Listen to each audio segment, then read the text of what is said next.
नमस्कार, आप देख रहे हैं संसद टीवी और मैं हूं आपके साथ अमृता चौरसिया। संसद के मॉनसून सत्र का आज 16वां दिन था। संसद के दोनों सदनों में कामकाज के लिहाज से क्या रहा खास, बताएंगे संसद की कार्यवाही से जुड़ी हर खबर संसद टीवी के खास कार्यक्रम सदन दिन भर में। लेकिन सबसे पहले बात सुर्खियों की। लोकसभा में सरकार के खिलाफ अविश्वास प्रस्ताव ध्वनिमत से खारिज। प्रधानमंत्री नरेंद्र मोदी ने चर्चा का दिया जवाब, कहा सरकार का नहीं विपक्ष का फ्लोर टेस्ट। अविश्वास की आड़ में कांग्रेस ने तोड़ा जनता का विश्वास। प्रधानमंत्री ने मणिपुर में फिर शांति बहाली की जताई उम्मीद, कहा दोषियों को कड़ी सजा दिलवाने के लिए प्रयास जारी। मणिपुर समस्या के लिए कांग्रेस की राजनीति को बताया जिम्मेदार।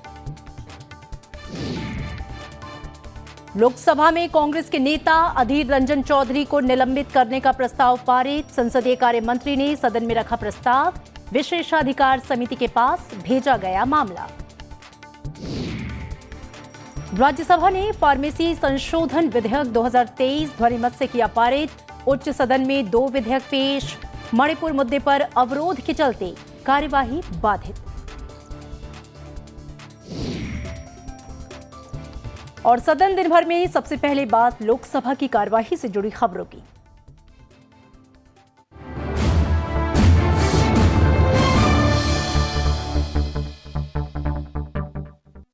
लोकसभा ने सरकार के खिलाफ विपक्षी दलों के अविश्वास प्रस्ताव को विपक्ष के वॉकआउट के बीच ध्वनिमत से खारिज कर दिया।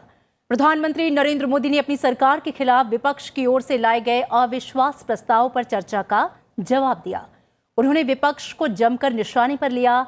चर्चा के शुरू में उन्होंने 2018 में अपनी सरकार के खिलाफ लाए गए अविश्वास प्रस्ताव पर कहा कि विपक्ष का अविश्वास प्रस्ताव हमारे लिए शुभ है। जब हम सब जनता के पास गए तो जनता ने भी पूरी ताकत के साथ इनके लिए नो कॉन्फिडेंस घोषित कर दिया और चुनाव में एनडीए को भी ज्यादा सीटें मिली और भाजपा को भी ज्यादा सीटें मिली। यानी एक तरह से विपक्ष का अविश्वास प्रस्ताव हमारे लिए शुभ होता है।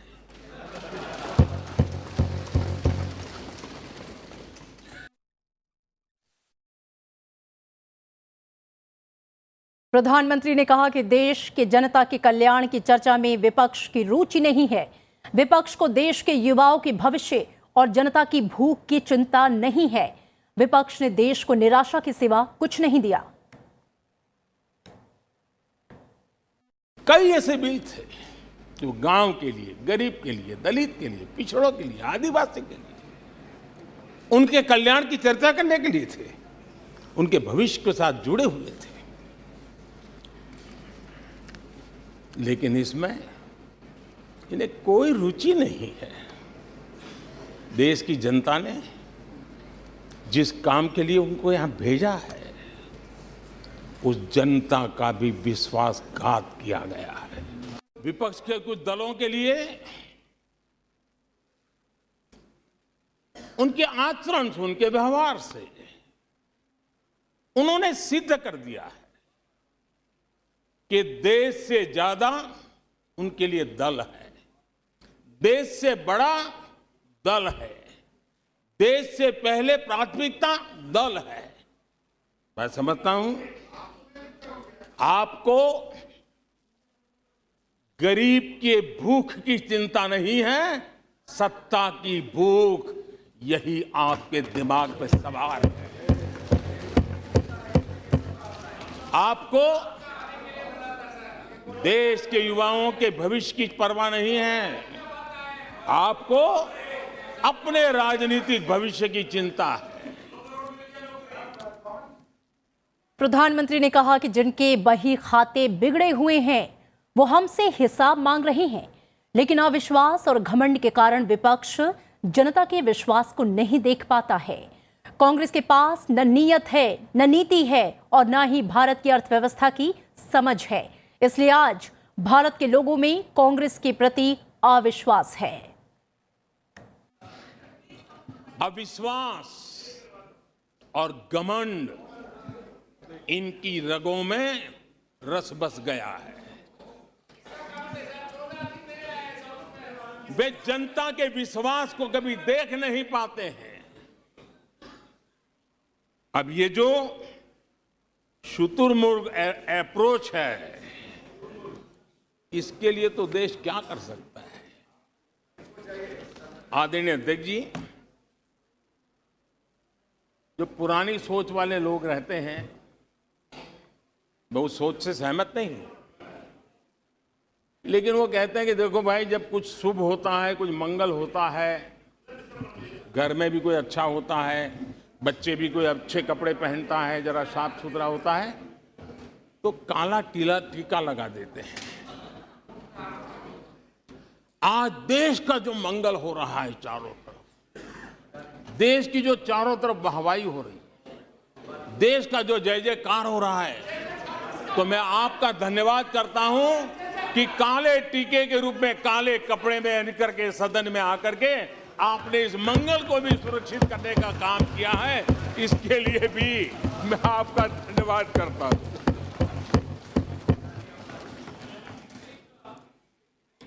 आदरणीय अध्यक्ष जी,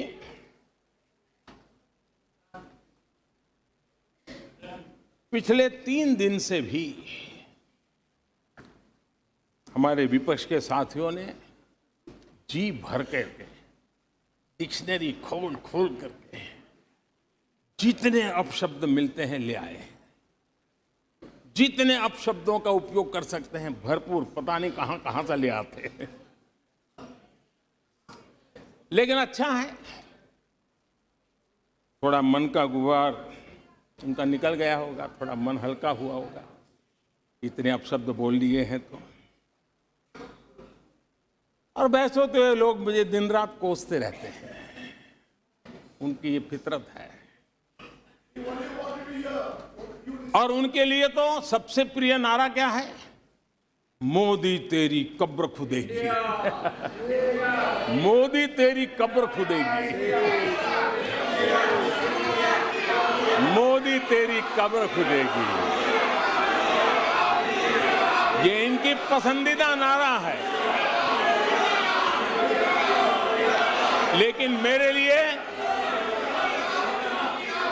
लिए इनकी ये गालियां, ये अपशब्द, ये अलोकतांत्रिक भाषा, मैं उसका भी टॉनिक बना देता हूं।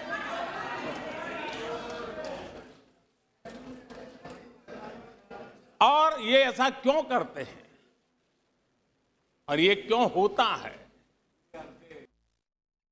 प्रधानमंत्री ने कहा कि हमारे तीसरे कार्यकाल में दुनिया की तीसरी सबसे बड़ी अर्थव्यवस्था भारत बनेगा। उन्होंने कहा कि 21वीं सदी का ये कालखंड भारत के लिए अपने हर सपने को सिद्ध करने का समय है। देश के जीवन में, इतिहास में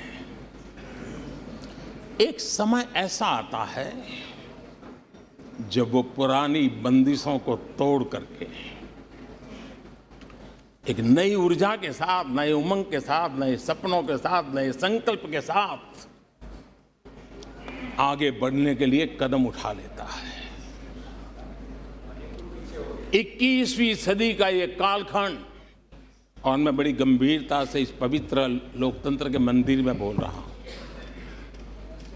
और लंबे अनुभव के बाद बोल रहा हूं कि ये कालखंड, सदी का ये वो कालखंड है जो भारत के लिए हर सपने सिद्ध करने का अवसर हमारे चरण में। और हम सब ऐसे टाइम पीरियड में हैं, चाहे हम हैं, चाहे आप हैं, देश के कोटि कोटि जन है, ये टाइम पीरियड बहुत अहम है, बड़ा महत्वपूर्ण है बदलते हुए विश्व में। और मैं इन शब्दों को भी बड़े विश्वास से कहना चाहता हूं कि ये कालखंड जो घड़ेगा, उसका प्रभाव इस देश पर आने वाले 1000 साल तक रहने वाला है। 140 करोड़ देशवासियों का पुरुषार्थ इस कालखंड में अपने पराक्रम से, अपने पुरुषार्थ से, अपनी शक्ति से, अपने सामर्थ्य से जो करेगा, वो आने वाले 1000 साल की मजबूत नींव रखने वाला है। और इसलिए इस कालखंड में हम सबका बहुत बड़ा दायित्व है, बहुत बड़ी जिम्मेवारी है हमारी। और ऐसे समय हम सबका एक ही फोकस होना चाहिए, देश का विकास, देश के लोगों के सपनों को पूरा करने का संकल्प, और उस संकल्प को सिद्धि तक ले जाने के लिए जी जान से जुट जाना, यही समय की मांग है। प्रधानमंत्री ने लोकसभा में कहा कि हम सबकी एक ही जिम्मेदारी है कि देश का विकास हो। देश के युवाओं के सपने पूरे करने की संसद की सामूहिक जिम्मेदारी है। 5 साल में देश में 13.5 करोड़ लोग गरीबी से बाहर निकले हैं। आज गरीब के दिल में अपने सपने पूरा करने का भरोसा पैदा हुआ है। आज देश में गरीबी तेजी से घट रही है। नीति आयोग के रिपोर्ट के अनुसार पिछले 5 साल में 13.5 करोड़ लोग गरीबी से बाहर आए हैं। आदरणीय अध्यक्ष जी, आईएमएफ अपने एक वर्किंग पेपर में लिखता है कि भारत ने अति गरीबी को करीब करीब खत्म कर दिया है। आईएमएफ ने भारत के डीबीटी के और दूसरे हमारे सोशल वेलफेयर स्कीम के लिए आईएमएफ ने इसे कहा है, ये लॉजिस्टिकल मार्वल है। आदरणीय अध्यक्ष जी, डब्ल्यूएचओ ने कहा है, आदरणीय अध्यक्ष जी, वर्ल्ड हेल्थ ऑर्गेनाइजेशन ने कहा है कि जल जीवन मिशन के जरिए भारत में 4 लाख लोगों की जान बच रही है। ये 4 लाख कौन है? मेरे गरीब, पीड़ित, शोषित, वंचित परिवारों के मेरे स्वजन है। हमारे परिवार के निचले तबके में जिंदगी गुजारने के लिए जो मजबूर हुए, उनके जन हैं। ऐसे 4 लाख लोगों की जान बचने की बात डब्ल्यूएचओ कह रहा है। माननीय अध्यक्ष जी, डब्ल्यूएचओ स्वच्छ भारत अभियान का एनालिसिस करके के कहता है कि स्वच्छ भारत अभियान से 3 लाख लोगों को मरने से बचाया गया है। आदरणीय अध्यक्ष जी, भारत स्वच्छ होता है, 3 लाख लोगों की जिंदगी बचती है। 3 लाख है कौन? वही झुग्गी झोपड़ी में जिंदगी जीने के लिए जो मजबूर है, जिनके लिए अनेक कठिनाइयों से गुजारा करना पड़ता है। मेरे गरीब परिवार के लोग हैं, शहरों की बस्तियों में गुजारा करने वाले लोग हैं, गांव में जीने वाले लोग हैं, और वंचित तबके के लोग हैं जिनकी जान बची है। यूनिसेफ ने क्या कहा है? यूनिसेफ ने कहा है कि स्वच्छ भारत अभियान के कारण हर साल गरीबों के 50,000 रुपये बच रहे हैं। मणिपुर की स्थिति पर प्रधानमंत्री ने कहा कि दोषियों को सजा दिलवाने के लिए केंद्र सरकार मिलकर प्रयास कर रही है। राज्य सरकारों के साथ कोशिशें चल रही हैं। निकट भविष्य में शांति का सूरज जरूर उगेगा। मणिपुर फिर नए आत्मविश्वास के साथ आगे बढ़ेगा। जब मणिपुर में वो एक समय था, हर व्यवस्था उग्रवादी संगठनों की मर्जी से चलती थी। वो कहे वो होता था। और उस समय सरकार किसकी थी मणिपुर में? किसकी सरकार थी?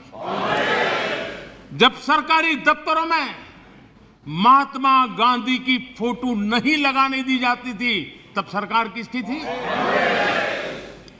जब मोइरांग में आजाद हिंद फौज के संग्रहालय पर नेताजी सुभाष चंद्र बोस की प्रतिमा पर बम फेंका गया, तब मणिपुर में सरकार किसकी थी?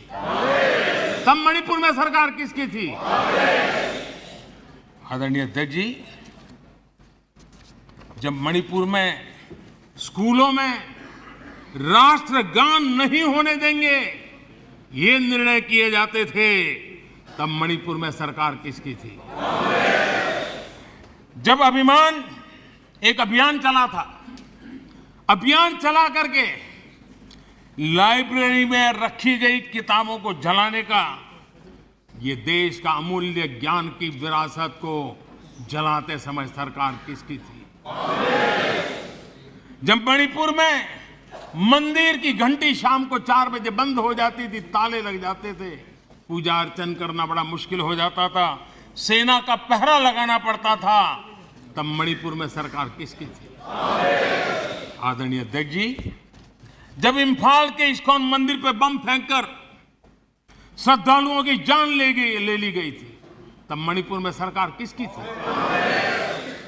जब अफसर, हाल देखिए, आईएएस आईपीएस अफसर, उनको अगर वहां पर काम करना है तो उनके तनख्वाह का एक हिस्सा उनको इन उग्रवादी लोगों को देना पड़ता था, तब जाकर के वो रह पाते थे, तब सरकार किसकी थी? आदरणीय अध्यक्ष जी, इनकी पीड़ा सिलेक्टिव है, इनकी संवेदनाएं सिलेक्टिव है,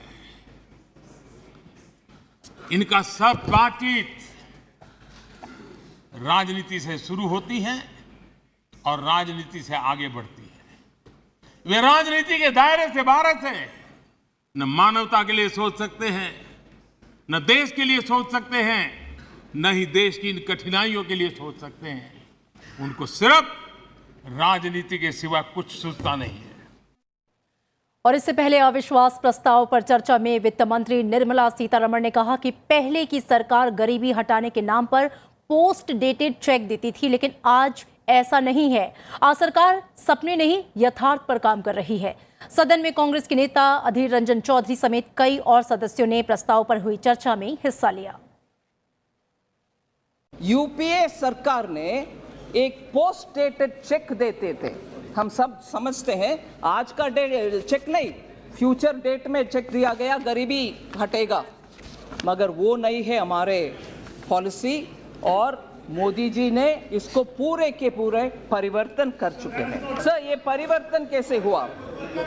there is a transformation in our governance. UPA के समय बिजली आएगी करते थे लोग, अभी बिजली आ गई, गैस कनेक्शन मिलेगा, आज गैस कनेक्शन मिल गया, वाटर कनेक्शन मिलेगा करते थे यूपीए में, अभी मिल गया, पीएम आवास का घर बनेगा, अभी पीएम आवास का घर बन गया। The Manipur issue is mired in silence and in the government's whataboutery and false equivalences. I will point these out as best as I can. The treasury bunches have made vitriolic comments on why only Manipur. What about the instances of rape and murder in Rajasthan, in Chhattisgarh, in West Bengal? We in turn have felt compelled to ask, what about the violence in Haryana?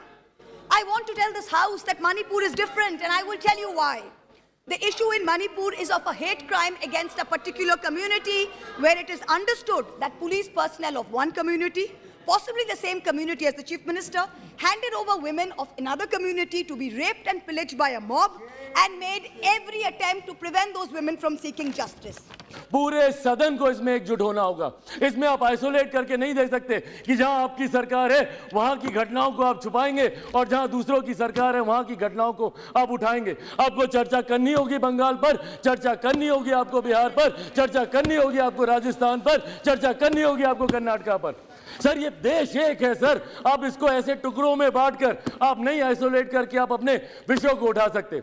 और यही कारण है sir कि देश की जनता का विश्वास हमारे प्रधानमंत्री आदरणीय नरेंद्र मोदी जी पर हर चुनाव के साथ बढ़ता जा रहा है।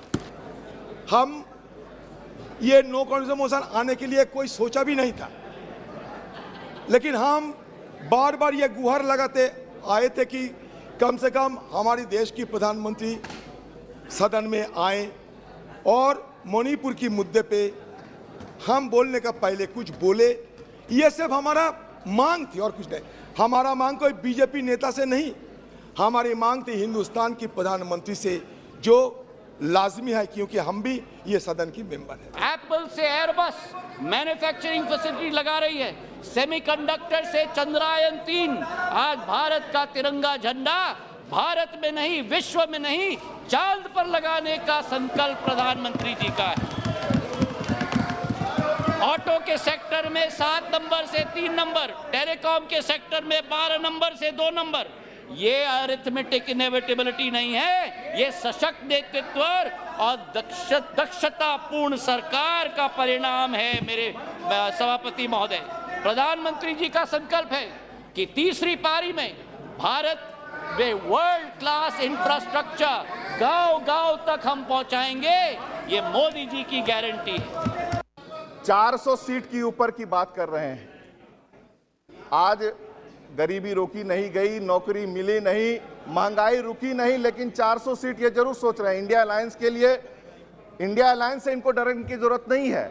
आज पूरा का पूरा इंडिया इन्हें देख रहा है, इनका चरित्र देख रहा है। और सर 250 से ऊपर चर्चेस, कई संस्थान जले।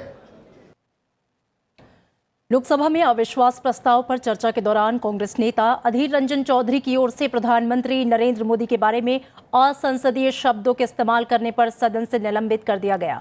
उनके खिलाफ इस मामले को जांच के लिए विशेषाधिकार समिति के पास भेज दिया गया है। संसदीय कार्य मंत्री प्रहलाद जोशी ने इससे जुड़ा एक प्रस्ताव लोकसभा में पेश किया, जिसे सदन ने ध्वनिमत से मंजूरी दी।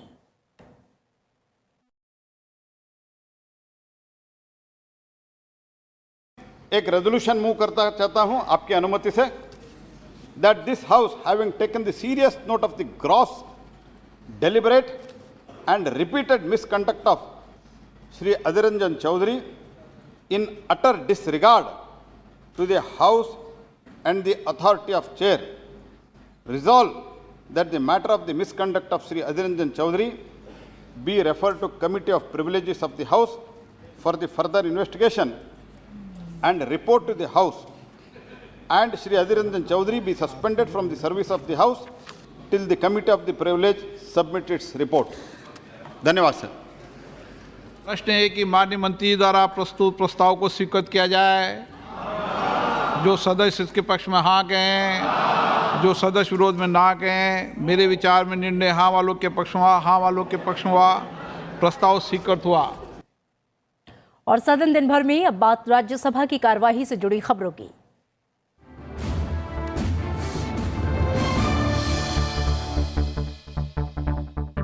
राज्यसभा में आज भी गतिरोध के कारण सदन की कार्यवाही बाधित हुई। पहले कार्यवाही 2 बजे तक और फिर दिन भर के लिए स्थगित कर दी गई।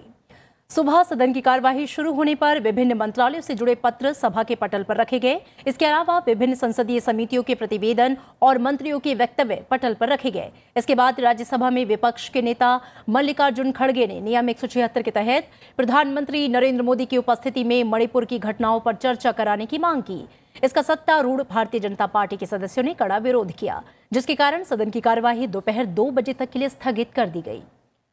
दोबारा सदन की कार्यवाही शुरू हुई तो मिजोरम पर गृह मंत्री के एक बयान पर राज्यसभा में विपक्षी दलों ने अवरोध किया, जिसके कारण सदन की कार्यवाही दिन भर के लिए स्थगित करनी पड़ी।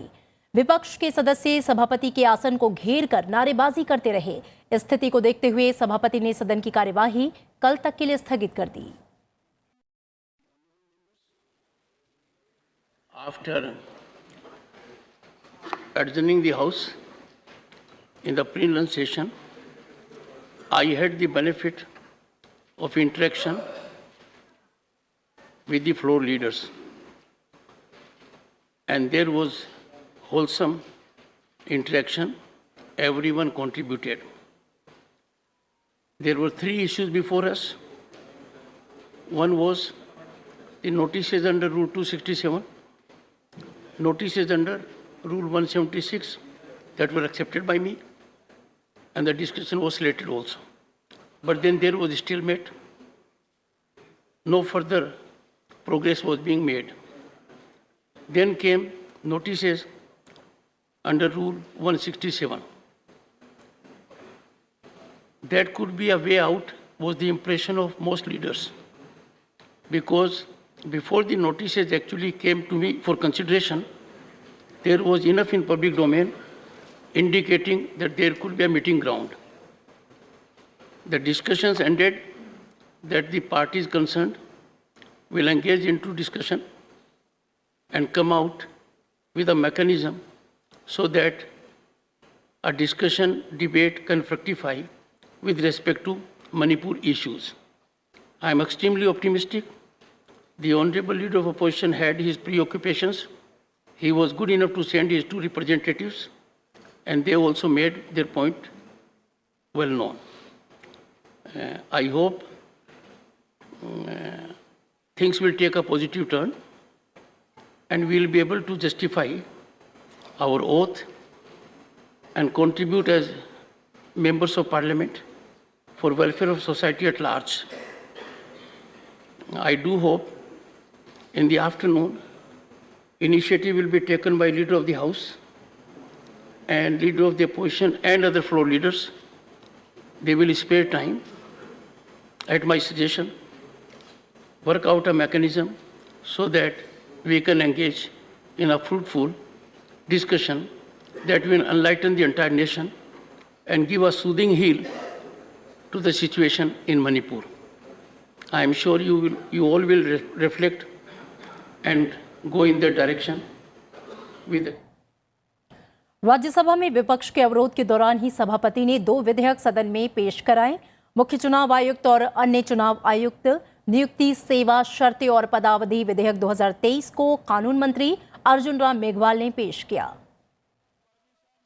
केंद्रीय मंत्री अश्विनी वैष्णव ने डाकघर विधेयक 2023 सदन में पेश किया, जो डाकघर से संबंधित कानून को समेकित और संशोधित करने से जुड़ा है। राज्यसभा ने फार्मेसी संशोधन विधेयक 2023 ध्वनिमत से पारित कर दिया। स्वास्थ्य मंत्री मनसुख मांडविया ने सदन में विधेयक पर चर्चा और पारित करने का प्रस्ताव रखा, जिसे सदन ने पारित कर दिया। युवाओं के हित के लिए लाए हैं। फार्मेसी एक्ट आर्टिकल 357 हटा। उस वक्त भारत सरकार का फार्मेसी एक्ट वहाँ लागू हुआ, लेकिन उस वक्त वहाँ जो फार्मासिस्ट थे उसको डीम्ड फार्मेसिस्ट माना गया, तो उसमें से कई लोग छूट गए थे। उसको फिर से शामिल करने के लिए 1 साल का एक्सटेंशन मांगा गया है, और 1 साल का एक्सटेंशन मिलने से उसको कंटिन्यूस किया जाएगा और 1 साल तक उसको। राज्यसभा में आज प्रश्नकाल के दौरान संबंधित मंत्रालय की ओर से कई सवालों के लिखित में जवाब दिए गए।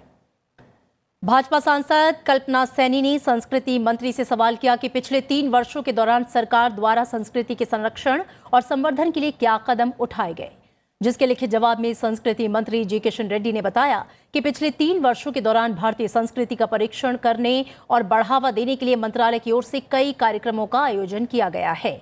इसके साथ ही केंद्रीय क्षेत्र की कई स्कीमों का संचालन किया जा रहा है, और इन स्कीमों के तहत संस्कृति को बढ़ावा देने के साथ ही परीक्षण करने के क्षेत्र में कार्य कर रहे व्यक्तियों और संगठनों को वित्तीय सहायता प्रदान की जाती है।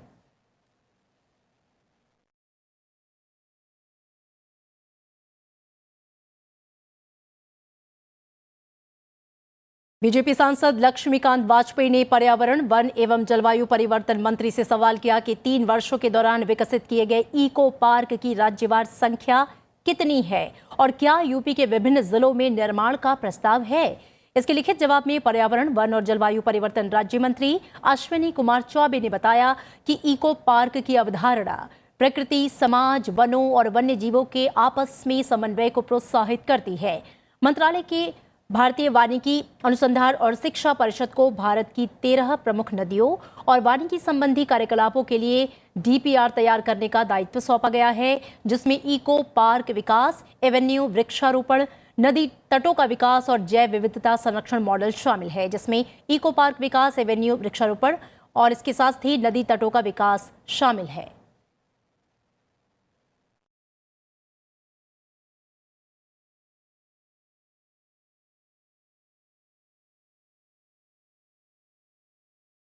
सीपीआईएम सांसद जॉन ब्रिटास ने सूचना एवं प्रसारण मंत्री से सवाल किया कि क्या सरकार ने क्षेत्रीय एफएम चैनलों में देशी भाषा के स्लॉट के स्थान पर हिंदी भाषा में विषय वस्तु लाने के प्रयासों के संबंध में शिकायतों पर ध्यान दिया है। इसके लिखित जवाब में सूचना एवं प्रसारण मंत्री अनुराग ठाकुर ने बताया कि प्रत्येक प्राथमिक चैनल से आरंभ होने वाले कार्यक्रमों में सभी क्षेत्रीय भाषाओं की मात्रा और गुणवत्ता को बनाए रखा जाता है। और आइए देखते हैं सदन में आज का कोट ऑफ द डे क्या है।